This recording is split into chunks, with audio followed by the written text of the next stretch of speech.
खुलुमबाय गोजोन फुंबिलिनि बयनिसिमबो गाहाम हामलायनाय जासिहरनाय जाबाय। आसा खालामो नोंथांमोनहा गासै मोजाङै दं। बे समाव आं नोंथांमोननि सिगाङाव फुंबिलिनि मोननैसो खौरां लाना फैलायबाय। अन्नानै भिडिअखौ स्किप खालामाजासे जोबजासिम नायलांदो। दिनैनि फुंबिलिनि मोननैसो खौरांफोरा जाबाय। गिबि रादाबाव दं गुवाहाटीआव बर' खौसेथि आफादनि गेवलां मेल जागोन। मिथिनो मोननाय बादिब्ला गुवाहाटीनि श्री शंकरदेव कलाक्षेत्रआव बे गेवलां मेला जागोन होनना मिथिनो मोननाय जादों।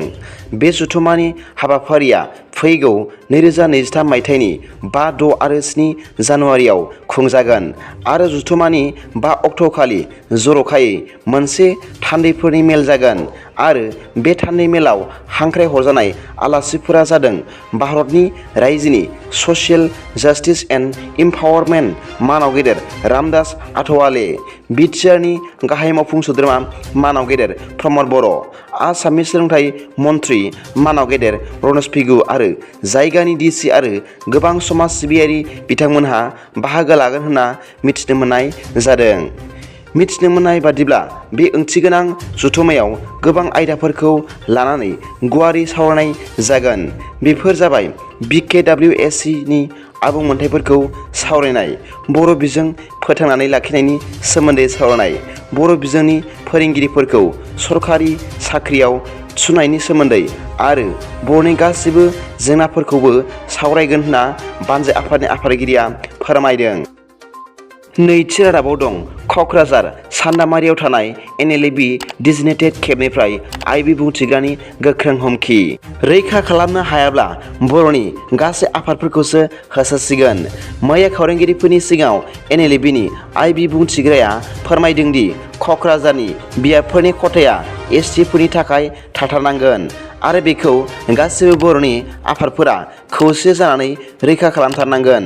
जुदि बर'नि आफादफोरा खौसे जानानै थिखानाय ST खथाखौ गमामायै रैखा खालामनो हाथाराब्ला गासिबो बर'नि आफादफोरखौसो होसोनाय जागोन होननानै सांग्रां खालामदों। थामथि रादाबाव दं सासे कलेजनि आजिरा मोननाय आबुल कालाम आजाद मुंनि गोरामुआ फरायसाफोरनि बृत्तिनि रां जाख्ल'नायनि दायाव पुलिसजों खाजादों होनना मिथिनो मोनदों।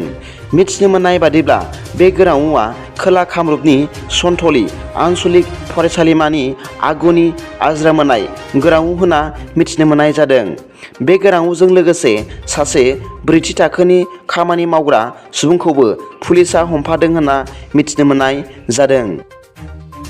ब्रैथि रादाबाव दं मुम्बाइनि ठाणे जिल्लायाव फरायसालिनि फिस होनो हायैयाव फरायसालियाव हाबनो गनायथि मोनैनि थाखाय बियान्डी मिउनिसिपाल कर्प'रेसन मावख'नि मोखाङाव 14 बोसोर बैसोनि सासे फरायसाया मैया पाकिस्तान जिन्दाबाद होनानै हस्तेखावदों। मिथिनो मोननाय बादिब्ला बे जाथायनि सायाव खौरां मोननानै पुलिसआ जाथायसालियाव थांनानै 5 आइजोफोरजों लोगोसे गासै 19 सुबुंफोरखौ हमबाय होनना मिथिनो मोननाय जादों। बाथि रादाबाव दं मोनसे गिख्रंथाव जाथाय।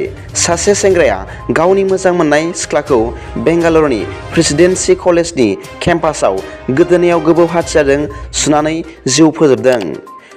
मिथिनो मोननाय बादिब्ला हाथियारजों गाग्लोबनाय सेंग्राखौ सेथि बोसोरारि इन्जिनियारिंनि फरायसा पवन कल्याण होननानै मिथिनो मोनदों।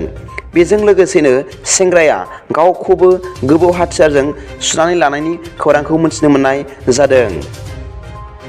द'थि रादाबाव दं गोलाव सम नेनायनि उनाव केल' आरो भारत सरकारनि गेजेराव गोजोन सावरायगोन। मिथिनो मोननाय बादिब्ला फैगौ 2023 मायथाइनि 22 जानुवारिनि सिगाङावनो सावरायनायनि मिजिं जारिमिनारि खमथापुर रायजो फिन दानायखौ लानानै आरो कच राजबंशिफोरनि जनजाथि मोनथाय जेंनाया सुस्रांजानायनि मिजिं दं होनना गेजेर सुबुं बिस्वजित रायआ बिबुंथि खालामदों।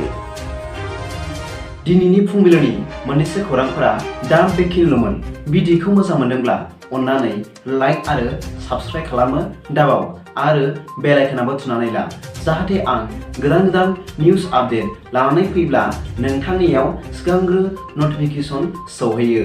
दा बेलासिनि रादाबाव नोंथांमोनखौ आंनि चेनेलाव गोसो गोथारै बरायहरनाय जाबाय। गोजोन्थों। एसेनोसै। जय बर' हारिनि जय।